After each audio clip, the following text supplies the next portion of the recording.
और जब मक्का में भी आपको सुकून के साथ ना रहने दिया गया तो आपने वहां से हिजरत फरमाई, आप करबला की जानिब आ गए। और करबला में जब आप पहुंचे तो ये क़यामत नुमा वाक़या, क़यामत खेज वाक़या करबला वाला ये रूनुमा हो चुका, आपकी शहादतें हो चुकी।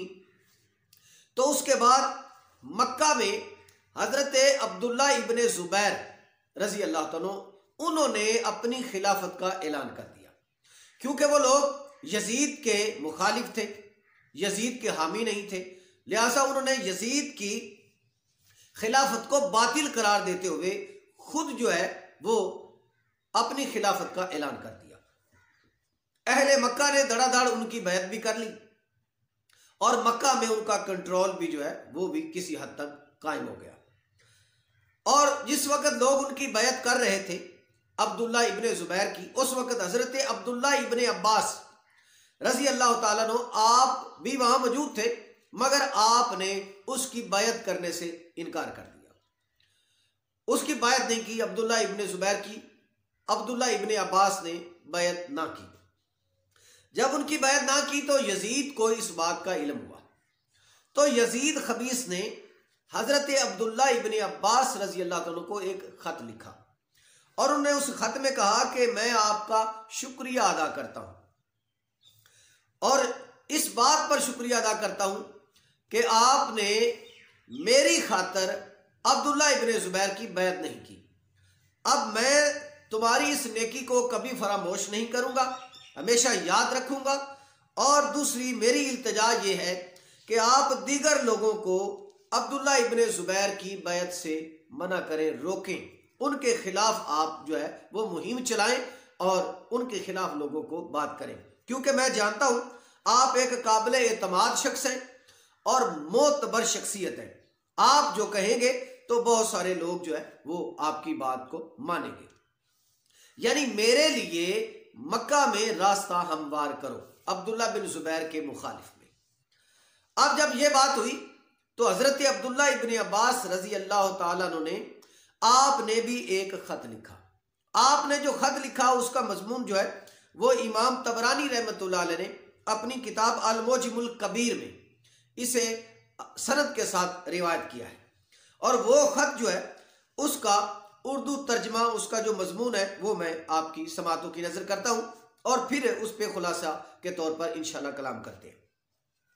हजरत अब्दुल्ला इब्ने अब्बास ने यजीद को खत लिखा और क्या कहा, कहने लगे, ए यजीद, मेरे पास तेरा खत पहुंचा। बहरहाल मेरा इब्ने ज़ुबैर की बैत ना करना ये तेरी मोहब्बत की वजह से नहीं है, ना तेरी रिश्तेदारी के ताल्लुक की वजह से है और ना ही तुझसे तारीफ करवाना मकसूद है, ये मेरा जाती मामला है। लेकिन अल्लाह ताला मेरी नीयत से आगाह है, तुम्हें मेरे साथ नेकी करने की कोई जरूरत नहीं, क्योंकि मैं तुमसे कोई नेकी नहीं देखता। यानी तेरे विच केड़ी नेकी वाला कम है जेड़ा तू मेरे नाल नेकी करेगा।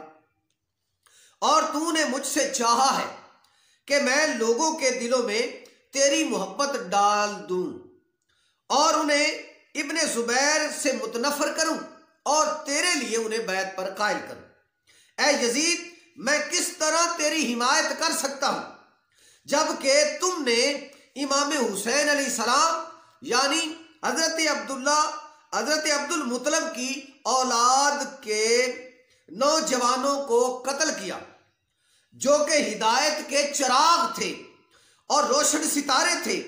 तेरे हुक्म पर उन्हें घोड़ों के पांव तले रौंदा गया और उनके जिस्मों पर खून की चादरें थी और वो प्यासे कत्ल किए गए और उनके कपड़े उतार लिए गए, उन्हें कफन तक न दिया गया, यहां तक कि हवा ने मट्टी उड़ाकर उन पर रेत का कफन डाल दिया।